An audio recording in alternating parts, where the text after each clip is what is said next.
Nabi itu tahu bahwa akhirat itu tidak bisa batasi Allah. Kamu tidak bisa nyemprit Allah. Allah, ini akhirat loh. Amal sudah ada manfaat. Ingat itu. Tidak bisa seperti itu. Allah itu nggak bisa tunduk sama konstitusi yang bernama akhirat.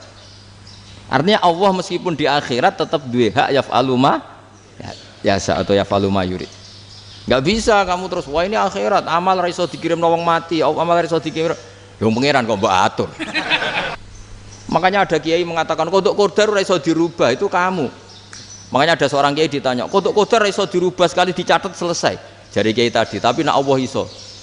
Dalile apa? Yang huwa ma yasa wa yusbit. Nak Allah ya iso, sing ra iso kan kita. Nah, Nabi itu tahu betul meskipun akhirat itu Allah masih bisa dinego saking baiknya.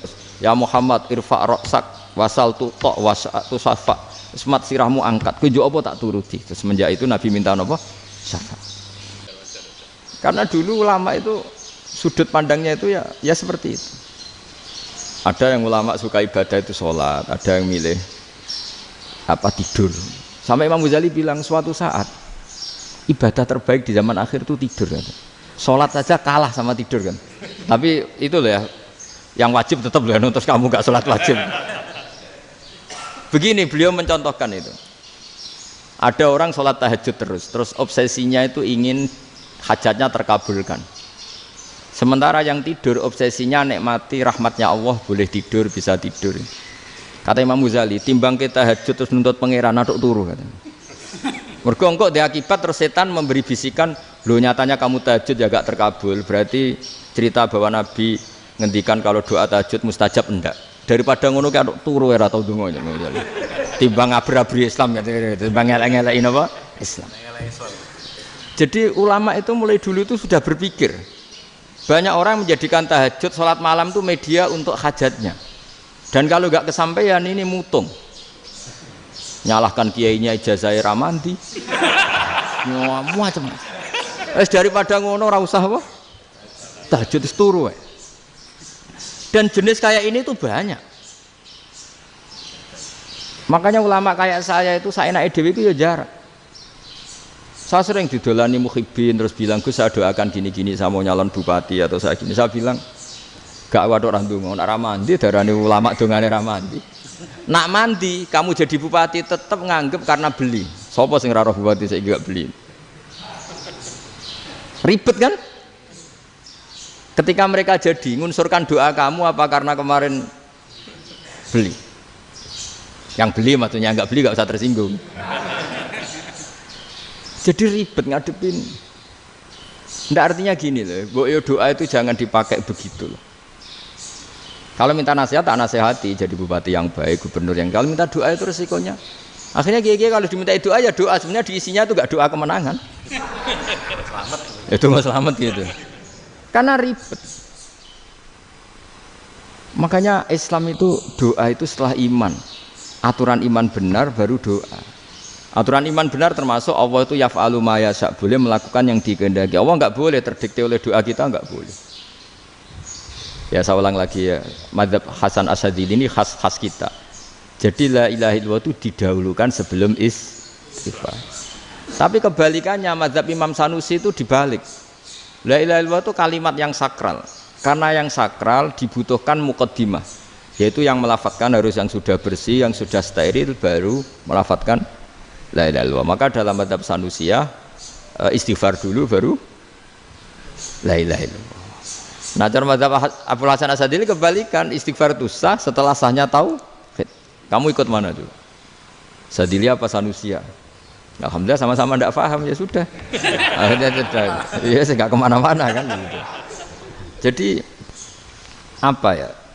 Terus ini saya teruskan ini biar khas pesantren atau khas NU lah, kalau bahasa Pak Rektor khas NU. Ini Ben sampean tahu beberapa perbedaan itu lazim, halaman 24. Ya halaman 24 sama 25. Tak baca ini masih orisinil. An Sufyan bin Uyainah ini juga gurunya Imam Syafi'i. Kata Sufyan bin Uyainah beliau cerita, kana Isa wa Yahya alaihi masalam ya'tiyanil qaryah. Fayas'alu Isa an syirari ahliha. Was'alu Yahya an khiyari ahliha. Jadi Nabi Isa dan Nabi Yahya itu satu generasi, sama-sama masih muda. Kalau di satu kampung yang Nabi Yahya tanya, ini keluarga terbaik siapa? Saya mau nginap di situ karena kumpul orang baik itu nyaman. Kalau Nabi Isa kebalikan, keluarga terburuk mana ya? Saya tak di situ. Nah terus akhirnya faqala lahu Yahya, lima tanzilu ala syirarin nas. Kenapa kalau kamu bermalam kok malah kumpul orang-orang yang nakal? Innama ana tabibun udawil mardo. Saya ini nabi ibarat dokter. Di mana-mana dokter yang ngumpuli yang sakit, ngobati yang sakit. Makanya di NU itu ya banyak Kiai Jazab mengumpuli yang nakal-nakal. Nak tepak yang ngentas yang nakal, nak ora tepak ya katut. Ini adu nyali lah sudah gitu. Tapi itu ada ilmunya, yaitu niru Nabi siapa? Isa. Kalau kamu dokter penelitian tuh cari daerah yang banyak pandemi apa yang bersih? Yang banyak pandemi, karena yang namanya penelitian ya di situ kan. Kalau kamu dakwah ngentas kemiskinan, ke daerah miskin apa daerah kaya? Nah sama, kalau ngentas kefasikan ke daerah fasik apa daerah orang soleh? Fasik. Ya, tapi itu Nabi Isa. Nah kalau kamu tidak Nabi kan potensinya kan itu. Tapi setidaknya bahwa kita sering disalahkan karena punya beberapa tokoh yang ngancani fasik-fasik, itu sebenarnya ada dalilnya, yaitu Nabi siapa? Isa. Nah terus masalah tegas dan lunak. Ketika ada mahasiswa misalnya pacaran, boncengan lanang dan perempuan, itu pilihan kita apa? Kalau tegas, terus gak mau mendengar kita. Misalnya gini contoh gampang, tak beri contoh Pak D. Jangan orang tua, nanti secara fikih itu beda. Nah ini kan kita orang pesantren, nah, biasa ngaji fikih detail. Kamu Pak D seorang perempuan, mahasiswi misalnya, sering pacaran. Setiap ke situ sama pacarnya kamu diam saja. Padahal kamu dosen keislaman. Mesti pamanaan kamu nyimpulkan, ternyata pacaran itu tidak apa-apa. Buktinya Pak D itu tidak negur, menengahi. Ini berarti as-sukut alal mungkar. Tapi kebalikannya, Pak D ini terkenal keras. Nak rono mesti ada kuponaan. Akhirnya yura rono. Mesti ngerti nak mesti diamuk. Nah, dua orang ini sama-sama gagal kan? Yang lunak menjadikan ponaannya pacaran terus karena enggak negur sehingga dikira membolehkan. Sing keras juga agak sempat bina wong rono era wani. Akhirnya dua orang ini sama-sama enggak ketemu, sama-sama enggak berkesempatan membina kan?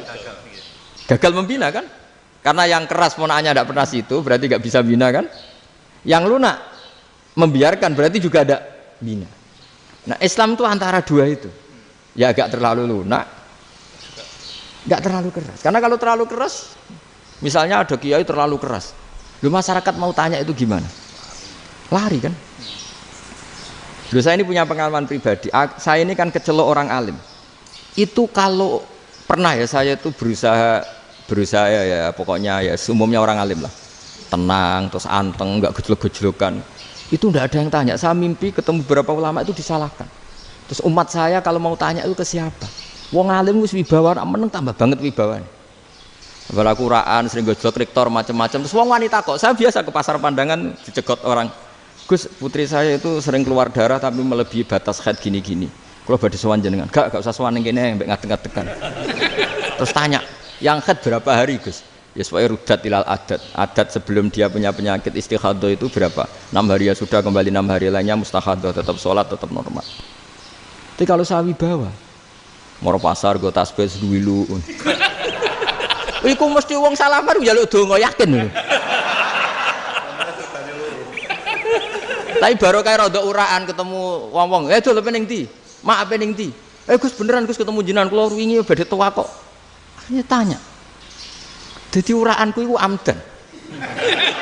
Lha nek sampean asli, iki asli uraan. Karena ndak uraan lah tetap ndak wibawa kan. Jadi baru kayak uraan itu ya banyak. Saya itu kalau ngantor di Jogja itu banyak orang yang tanya. Ya biasa tuh tanya macam-macam. Karena saya uraan. Ke pasar ya orang, bahkan di bis sering ketemu orang. Wah beneran Gus kalau badhe sowan jenengan badhe tanya ini. Ya sudah di sini aja. Jadi semua itu diilmoni. Nah, Nabi itu punya sisi yang dua-duanya jalan. Memang beliau luar biasa, dipilih Allah yang luar biasa. Nabi ketika wibawa itu banyak sahabat yang bahkan mengenali wajahnya aja tidak bisa. Ka'anna ala ru'usihim at-thair. Bayangannya seakan-akan di kepalanya itu ada burung yang takut terbang, saking antengnya. Tapi Nabi sekali mengeluarkan job, sekali santai, itu sahabat tanya itu sampai yang nggak pantas ditanyakan. Nabi saya tadi kumpul istri saya, tapi tidak inzal, itu wajib mandi ndak? Aro'aita law anna ahadana ya'ti imra'atahu wa lam yunzil.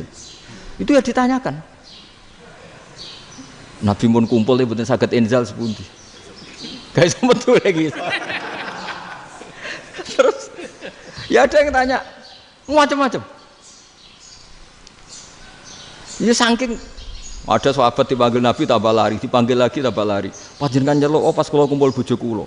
Lah kula kuwatir jenengan orang suci, saya belum mandi, makanya saya lari. Nabi ngendikan innamal mukmin thahir, ya nak masalah ketemu kiai ra apa-apa ijek junub. Sementing kok nak salat ya adus sik. Tapi Nabi sekali pakai madzahirul jalal, tapi pakai wibawanya, itu orang nggak berani ngomong. Tapi sekali Nabi rileks, itu orang bisa tanya apa saja, termasuk halal yang nggak pantas. Lalu ada sahabat itu tanya lucu, tanya Maimunah. Maimunah itu ya cantik tapi sudah agak tua lah. Maimunah, ya umal mukminin, hukumnya ngambung bojo pas Ramadan piye? Wah gak roh aku, gak tahu diambung kan Nabi pas Ramadan. Tanya Saudah, wah malah ngarah diambung. Kalau Saudah itu kan wis tuwa itu. Lucunya istrinya jawab, tanya Aisyah yang mungkin Nabi. Iya, yang mungkin tanya Aisyah. Itu yang usul ya istrinya Nabi Maimunah. Selalu Aisyah. Tanya Mbak Aisyah. Ya Amirul ya umal mukminin gini-gini. Aisyah yang cantik masih perawan kan. Qabbalani Rasulullah bahwa oh Nabi biasa ngambung-ngambung pas Ramadan dan beliau tetap puasa. Akhirnya fakih ngarang kan wa takbil fi Ramadan wa tublah la tubtilu shauma ngambung ora. Iku ya udah biasa di sini. Ya nasi bojone ayu. Ndak ini artinya seasik itu.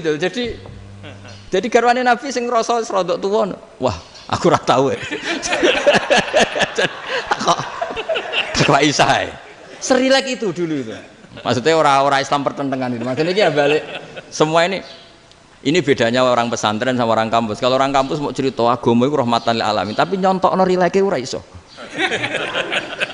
Agama itu rilek, tapi nyontokno rileke ora iso. Mergo ya rapati ngaji. Contohnya ora iso, dadi mau gawe kaidah kok Islam itu rahmatan. Jadi Nabi itu lah, Allah juga gitu. Allah itu kalau sudah memperlihatkan madzahirul jalal, itu mbok malaikat Jibril rawani. Ketika Allah dengan madzahirul jalal. Tapi kalau Allah dengan madzahirul jamal, madzahirul apa? Jamal. Iku yo gojol-gojol kan ambek makhluk gojol.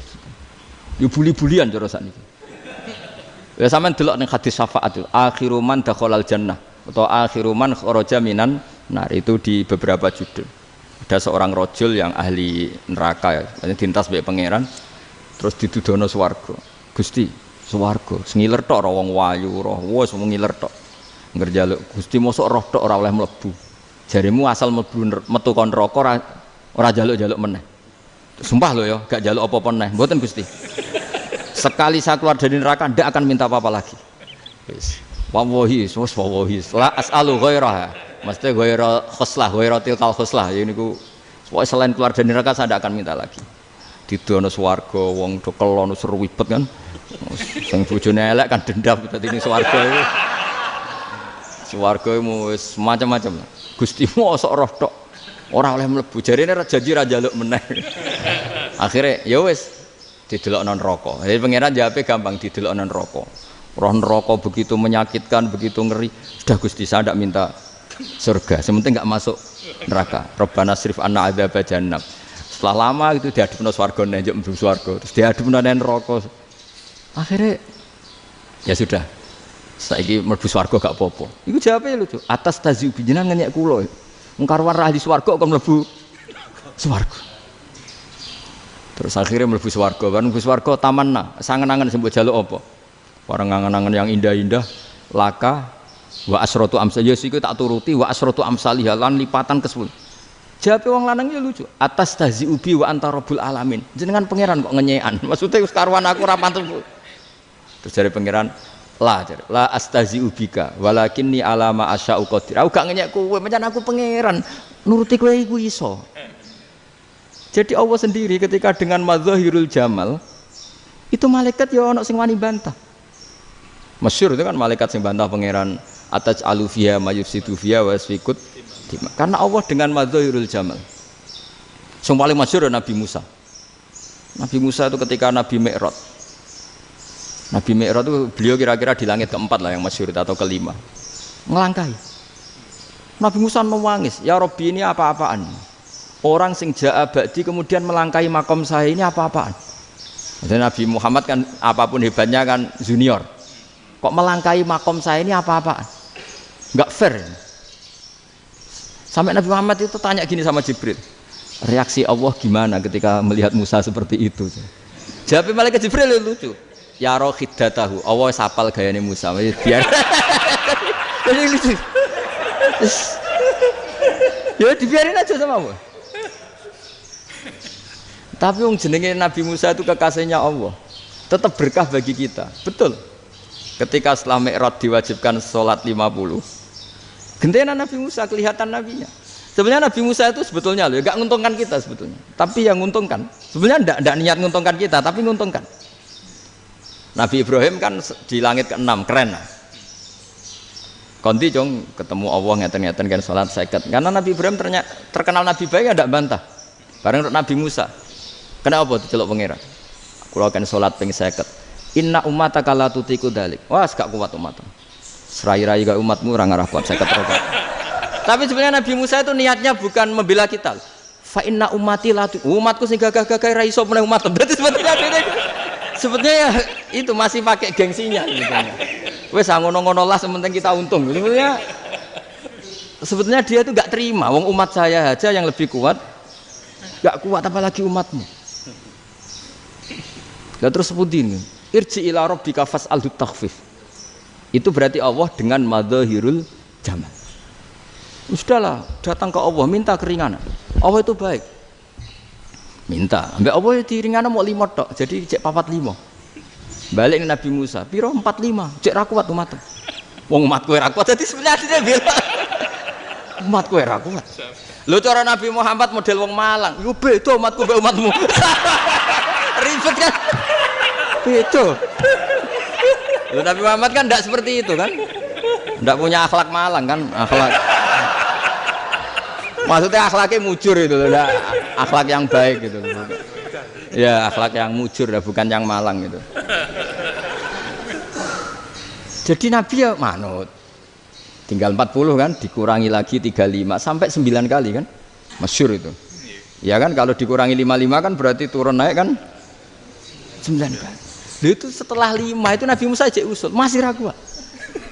Itu cara Nabi munggah nentek. Ini entek ya. Terus iya doa tuntas betul. Sebebas. Terus munggah ado-ado lha opo? Ngapain itu? Akhirnya Nabi Muhammad sudah sampun ya kalimah Allah, saya ini malu sama Allah Musa. Sudah 9 kali dan diturutin terus. Jadi Allah kalau dengan madzahirul jamal itu Nabi Musa biasa nego sama Allah. Tapi ketika Allah dengan madzahirul jalal itu Nabi Musa enggak berani. Yaitu di hadisus syafa'ah. Hadisus syafa'ah ketika manusia datang ke Nabi Adam, ya'tuna Adam. Ya Adam anta abul basar ngene isfa'li ana inda rabbik. Kamu saya minta mensafaati kita. Nabi Musa, Nabi Adam inna rabbi qad ghadibal yawma ghadaban lam yaghdab qablahu mislah wa la yaghdab ba'dahu mislah. Ini Allah sedang murka besar dan tidak akan murka seperti ini lagi. Sudah saya tidak berani, nafsi. Nabi Ibrahim enggak, termasuk Nabi Musa ketika itu ya enggak berani. Karena Allah dengan madzahirul jalal. Itu Nabi Musa enggak berani. Sudah saya sendiri itu pernah salah. Yaitu saya membunuh seseorang yang enggak disuruh oleh Allah membunuh itu. Yang pas jotosi orang Kipti. Akhirnya datang ke Nabi Muhammad. Pas ke Nabi Muhammad Allah dengan madzahirul jamal. Apa dengan madzahirul jamal sampai Kanjeng Nabi ngendikan analah saya akan memintakan syafaat kalian.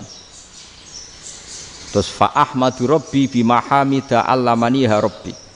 Saya muji Allah dengan pujian-pujian yang orang lain tidak tahu, hanya saya yang diajari, kata Rasulullah. Nah di sini menurut banyak ulama termasuk kitab yang saya baca, kenapa Muhammad sebagian namanya Ahmadu? Itu dari af'al tafdil fa Muhammadun ahmadu min ghairihi. Muhammad Rasulullah itu kalau muji Allah di atas cara mujinya Nabi yang lain. Jadi Ahmadu bukan dari fi'il mudhari' lil mutakallim tapi dari af'al apa? Tafdil. Fa Muhammadun ahmadu min ghairihi. bahwa Kanjeng Nabi Muhammad SAW itu cara mujinya Allah di atas pujian para nabi. Makanya di sini Sayyid Ali Zainal Abidin kalau muji hamdal hamidin wa fauqa hamdil hamidin. Jadi pujian saya ini di atas rata-rata cara mereka apa? Memuji. Yaitu sirinya apa? Nabi itu tahu bahwa akhirat itu tidak bisa batasi Allah. Kamu tidak bisa nyemprit Allah. Allah, ini akhirat loh. Amal sudah ada manfaat. Ingat itu. Tidak bisa seperti itu. Allah itu nggak bisa tunduk sama konstitusi yang bernama akhirat. Artinya Allah meskipun di akhirat tetap duwe hak yaf'alu ma yasa atau yaf'alu ma yurid. Nggak bisa kamu terus wah ini akhirat amal ra iso dikirim wong mati, amal ra iso dikirim. Ya pangeran kok mbok atur. Kalau kita yang mengirimkan tidak bisa, tapi kalau Allah tetap bisa. Makanya ada kiai mengatakan kodok kodar ra iso dirubah, itu kamu. Makanya ada seorang kiai ditanya, kodok kodar ra iso dirubah sekali dicatat selesai. Jadi kiai tadi, tapi nak Allah iso. Dalile apa ya huwa ma yasha wa yusbit. Nak Allah ya iso, sing ra iso kan kita. Nah, Nabi itu tahu betul meskipun akhirat itu Allah masih bisa dinego saking baiknya. Akhirnya Nabi sujud, masyhur itu terus, ya Muhammad irfa' ra'sak wasal tu ta wasatu safa. Semat sirahmu angkat, kunjuk apa tak turuti. Terus semenjak itu Nabi minta apa? Syafaat. Jadi makanya terus banyak GNU sing macam-macam lah. Sing ana sing potongane wedi terus hati-hati. Iku berarti makome Madhahirul Jalal. Ana sing amen guyon nek makome Madhahirul Jamal. Ana sing ra jelas ngene iki, sing ra jelas.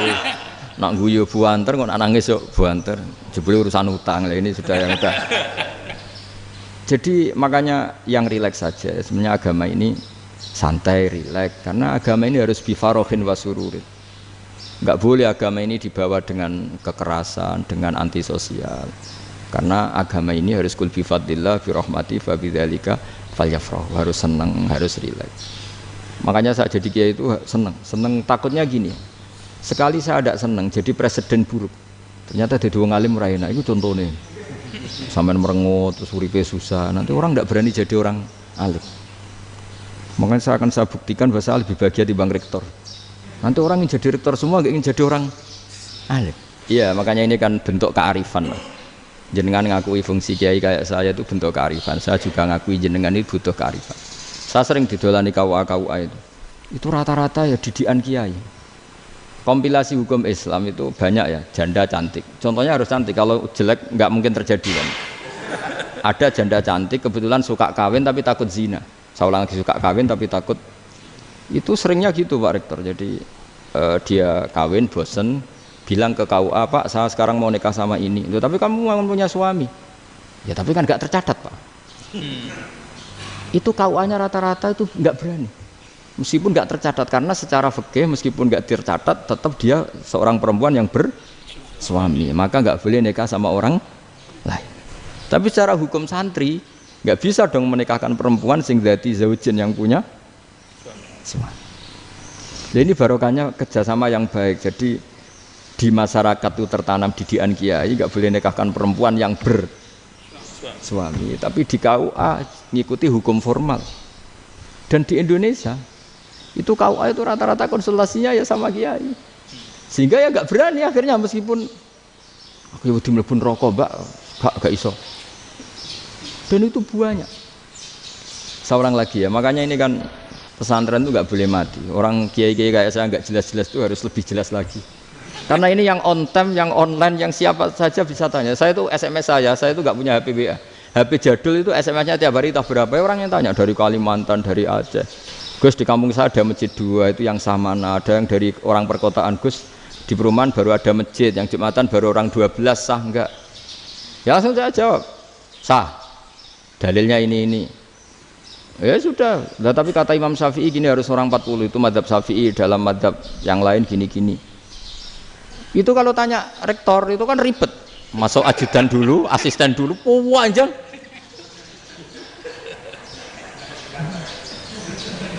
Wah itu kan ribet kan?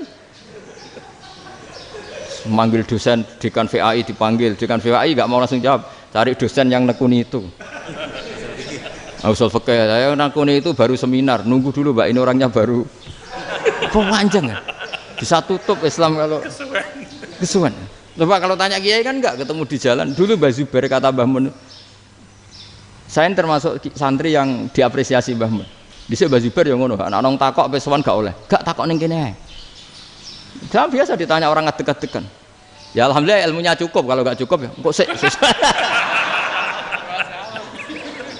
Jadi sebetulnya orang sopan itu ya agak-agak ada yang ditutupi sebetulnya. Mboten prayogi teng dalan nginjang mawon matur.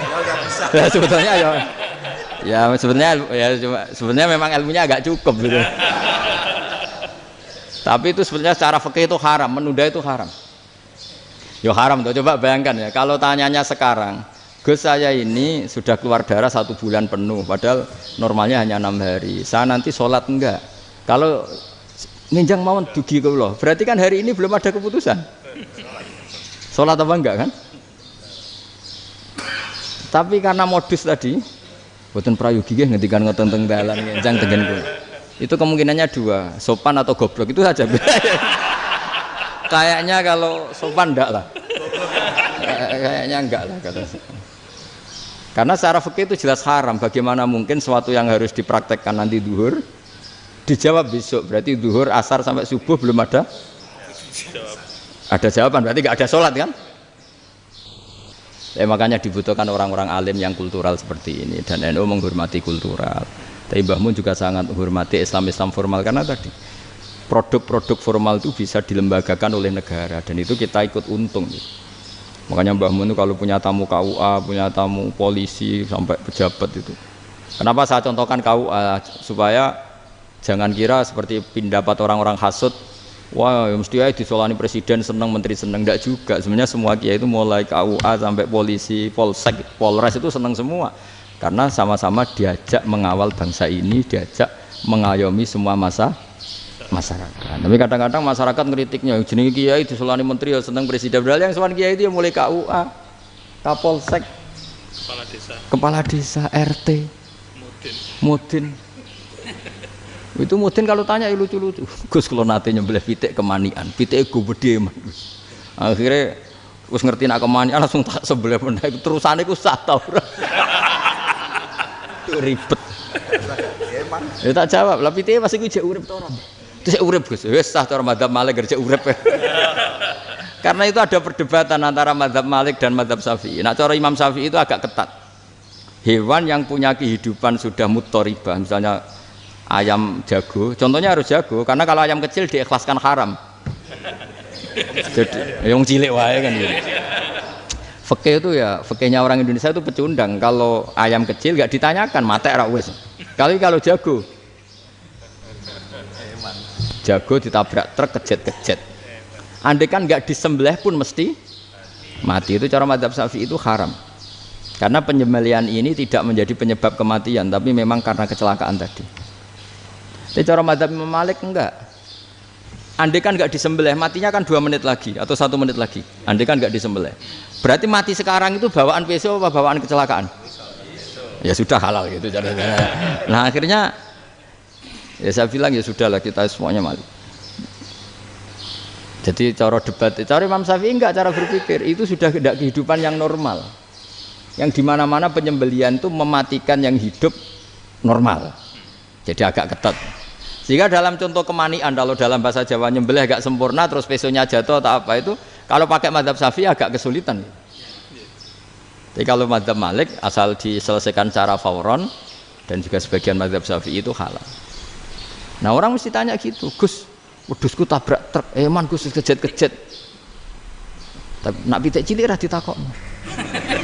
Makanya termasuk kritiknya Mbah Mun, tapi ini madzhabnya Mbah Mun ya, kamu boleh ikut boleh ndak, karena ini urusan ndak penting.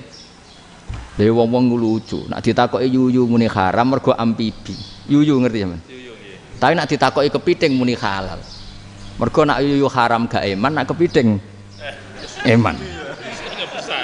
Padahal alasannya coba, kenapa yuyu haram? Karena amfibi kan, bisa di air. Pertanyaannya, kepiting seperti itu ndak? Nah, tapi kepiting kalau haram kan eman. Karena besar kan. Kalau yuyu silahkan haram kan gitu. Artinya apa? Fikih kita ini agak-agak pecundang gitu, agak-agak pertimbangan. Iya, ini lucu kan? Kualitatif. Coba alasannya yuyu haram karena apa? Amfibi kan? Hidup dua alam. Pertanyaannya kepiting seperti itu enggak? Iya. Iya, kenapa kalau orang tanya, yuyu haram apa halal? Rata-rata jawab haram. Tapi kalau kepiting mulai khilaf. Loh mestinya kan sama kan? Nah itu Karena unsur imannya. iya tadi. Saya juga sering melihat tonggo-tonggo itu. Ayam cuwilik sakmene ketabrak truk, enggak ada yang tanya. Tapi saya pernah jalan-jalan di Naruan sini.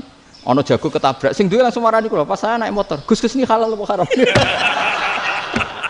Nak langsung kula sebelah halal apa haram? Wis kanggo kowe halal ya halal. Karena saya tahu tak jawab haram mesti kecewa itu. Aduh. Akhirnya kiai ini beratnya kan. Ya akhirnya ya saya setelah itu mate Imam Syafi'i ngapunten umat kula tuh ora siap nganggo madzhab jenengan tuh ndak siap. Untuk mazhab ini tidak sama. Iya kan akhirnya pakai madzhabnya Imam Malik tadi. Ya tak Fatihah Imam Syafi'i ini mboten niat nglawan jenengan. Tapi ngobati tiang eman. Mergo pitike besar itu. Jadi ini kan cerita ya itu makanya yang rileks saja lah bahwa Islam ini yang rileks, yang menyenangkan karena ya agama ini harus menyenangkan. Raditu billahi robba. Raditu itu seneng banget, ridho itu puas. Enggak boleh beragama pertuntungan terus emosinan, ya marem atau raditu itu marem jadi yang nyaman. Ya saya kira demikian. Assalamualaikum warahmatullahi wabarakatuh.